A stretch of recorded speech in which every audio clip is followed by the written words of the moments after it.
What if I told you Bitcoin is going to 25 million and that's not a meme? And it's not a hopium-fueled moonboy fantasy either. That's the number Grok.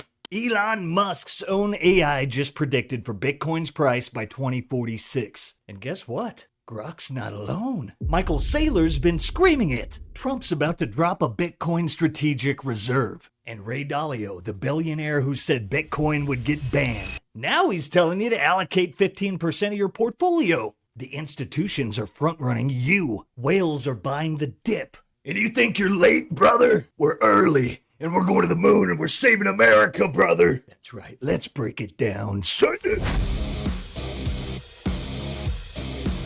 Together we will make America the undisputed Bitcoin superpower and the crypto capital of the world. Let's go ahead and start with the cyborg that broke Bitcoin Twitter, Grok. Elon's brainchild, designed to process trillions of data points faster than you can say not your keys, just dropped a bombshell. Bitcoin to 25 million by 2046. Why? Well, Grok used three models: historical CAGR, 30% diminishing down to 20%, bringing us to around $13 million, stock to flow post-halvings around $50 million plus, an adoption curve using Saylor's 29% CAGR equals, well, $21 million per coin. What Grok did, it triangulated 25 million per coin, driven by supply shocks, institutional FOMO, and just relentless adoption. Folks, when the robots start front-running the banks, you might want to pay attention. Okay, maybe you don't trust AI. Me either. Maybe you want hard data. Well, let me show you this. This chart shows a 29% compound growth rate on a 120K Bitcoin investment in 21 years. That stack becomes $25 million. Let me say it slower for the fiat boomers in the back. 120K in Bitcoin becomes 25 million. That's not a get rich quick. That's a get rich with discipline strategy. HODL is not a meme. It is the way. And it was foretold. Dollars of capital are flowing into the network. It's going to go from 2 billion to 20 billion to 200 billion to 2 trillion to 20 trillion to 200 trillion. And when it gets to 200 trillion, it'll chop along at plus 20% to eventually 300, 400, 500 trillion dollars. And where is that capital going to come from? It's going to come from Russian real estate. It's going to come from Chinese private equity. It's going to come from everything in Africa, everything in South America. You have capital flowing from foreign financial and physical assets to Bitcoin. You have capital flowing from 20th century assets to Bitcoin. To the capital is going to flow from the 20th century to the 21st century. It's going to flow from physical to digital. It's going to flow from currency-based derivatives to a digital commodity derivative. So it's already happening. It's unstoppable. It's literally like, for me to say Bitcoin's going to demonetize gold understates it. Yeah, it's going to demonetize gold. Then it's going to demonetize the real estate that's 10x more than gold. Then it's going to demonetize every long-term store of value. So what you have is a situation like the Europeans show up and they give like some Dutch guilders or some pieces of paper or some glass beads or seashells or stone coins to people using a more primitive form of money. And we have the opportunity to, in essence, just grab 10, 20, 25% of the network, let the entire dynamic flow, and it's going to accelerate.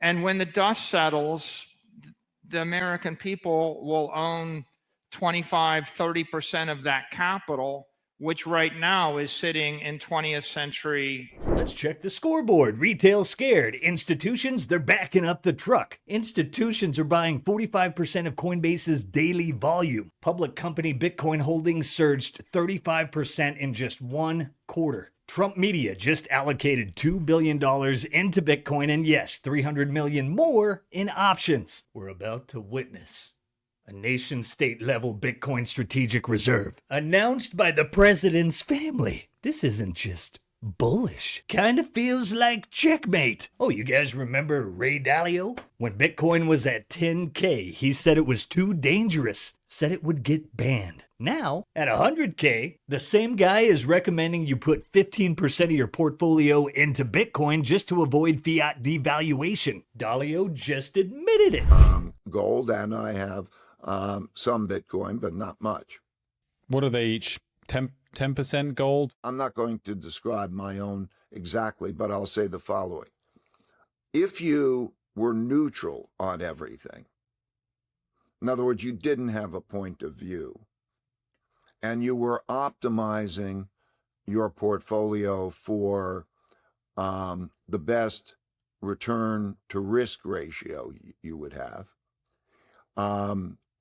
have about 15% of your money in gold or Bitcoin. I mean, I'm strongly preferring gold to Bitcoin, but that's up to you. Again, I want to say, what is the issue here? The issue is the devaluation of money. Mm-hmm. Okay, so the devaluation of money, and if you have that issue, and times when it occurred, which was in times of excess debt and geopolitical problems. Just go back and study history, study the British pound, study the Dutch guilder, study this.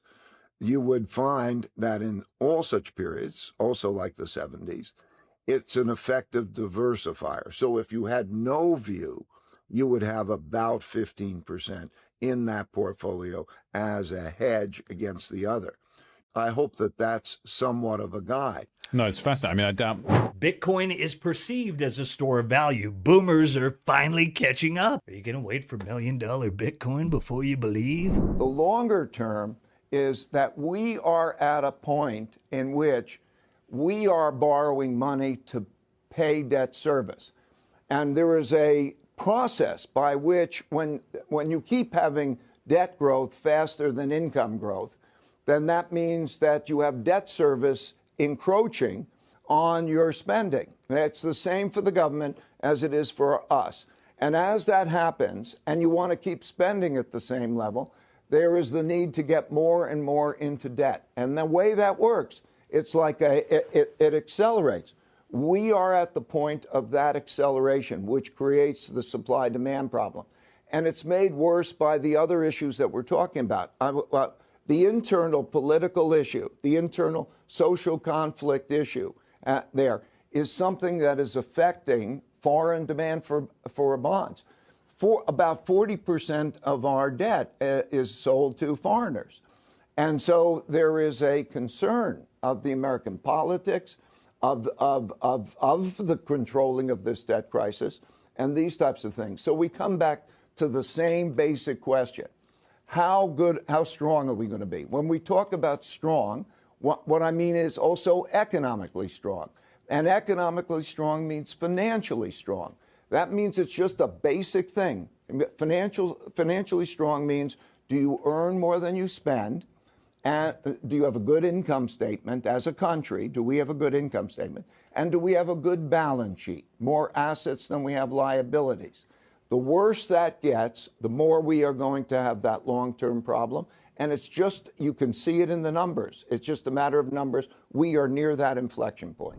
We are in a debt spiral. Dalio knows what's up. The orange dot is back also, and you know what that means. Giga Chad just bought another 2.5 billion worth of Bitcoin. That's not an investment. That is a message to the world. We're not selling and we'll be buying the top forever. Meanwhile, Bitcoin treasuries are buying 10x the daily issuance. Let that sink in. 10x the daily issuance. There is literally not enough Bitcoin to go around anymore. Please see last episode on paper Bitcoin, but Saylor saw it first, and the rest are catching up. While all this is happening, the macro picture is going nuclear. Powell is about to announce a rate cut, or not, more than likely not. Trump wants stimulus checks back. And the M2 money supply is going vertical. PayPal now lets U.S. merchants accept Bitcoin while the fiat system is doubling down on debasement. Bitcoin is your only lifeboat. And the Holy Grail, apparently, the Pi Cycle Indicator, says the next stop isn't until Q1 of 2027 at 395K. But,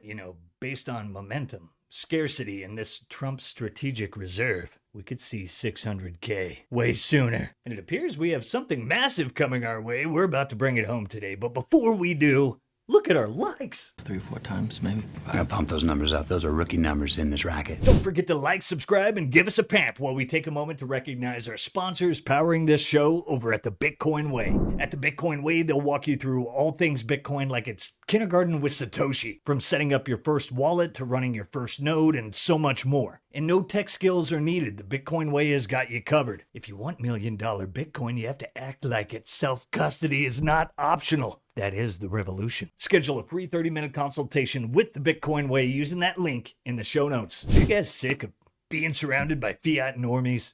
Well, boom! Our friends over at the Orange Pill app have got you covered. The Orange Pill app is the single largest repository of Bitcoin-only events in the world. Connect with over 16,000 other Bitcoiners in real life. Bitcoin is better with friends, and now you can zap them instantly all in one app. What are you waiting for? Download the Orange Pill app today, go hit a meetup, and start stacking friends who stack sats today. And so with that, with the help of all that information, I'm going to now share my Bitcoin prophecy.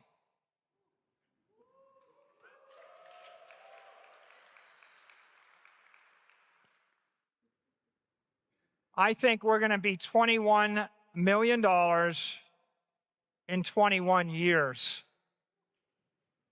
It's a very special time in the network, maybe the one time in the history of the network where you look out 21 years and you see 21 million. Specifically, I expect 21 million coins at a $21 million price in 21 years, and people ask, how's the network going to grow? It's going to be growing at 21% in 21 years. The volatility is going to be 21. This is all, the only number you need to remember is the number 21.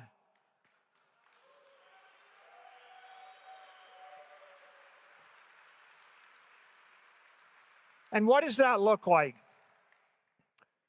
Well, that looks like 28.5% from here.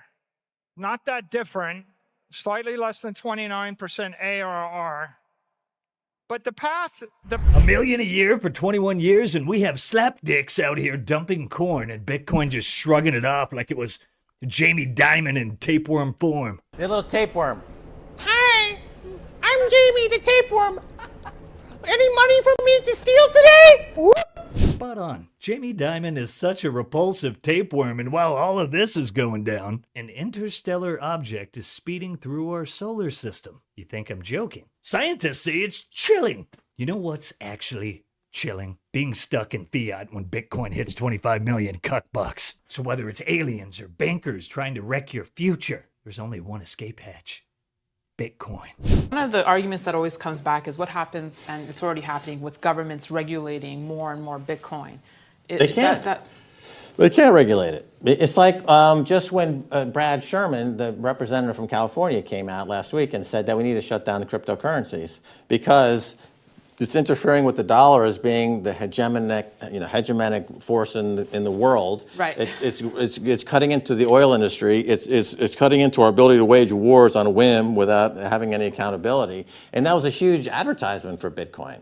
You know, you can't stop math. No, but you're seeing banks penalize firms and institutions that use Bitcoin and say, if you're dealing with... You don't need a bank. We can transact without a bank. The bank is there to secure funds and to settle funds. If I'm dealing directly with you, I don't need that bank. In Africa and those other countries that don't have banks, they're leapfrogging ahead because they don't need banks. Okay, now banks are fighting a rear guard action. They're looking back and they're saying, we're going to, shut you guys down. You know, how are they going to, they have no way to do that. You can't stop gravity. You can't stop math. You can't. You're just in Bitcoin, right? You don't touch Ethereum, Ripple, any of these others? No, because there's nothing any of those coins can do that Bitcoin can't do now or will be able to do soon.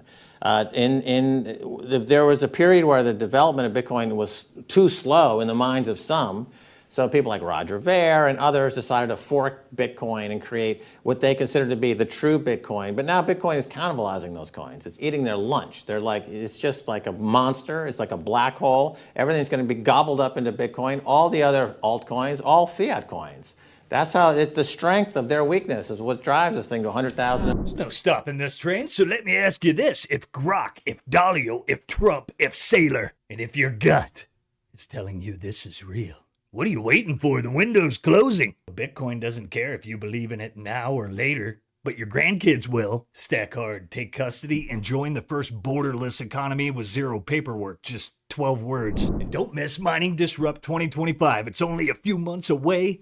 This is going to be absolutely wild. The biggest Bitcoin mining conference and expo the world has ever seen is heading to Dallas, Texas, November 11th through the 13th. Dennis Porter, Samson Mal, Lawrence Lepard, and so much more are ready to send it. Mining Disrupt is where the mining elite converge. Deals are made, innovations unveiled, and the future is forged. If you're serious about Bitcoin mining, you can't afford to miss this. Be there or be left behind. Grab those tickets today. Come see Simply Bitcoin on the news desk. And don't forget to use promo code SimplyBitcoin for 20% off. Hey, hope you guys enjoyed this one. Don't forget to like, subscribe, and give us a pamp by sharing the Sound Money Gospel and set those notifications for the best in Bitcoin news delivered to you daily. Love you guys. Catch you next time.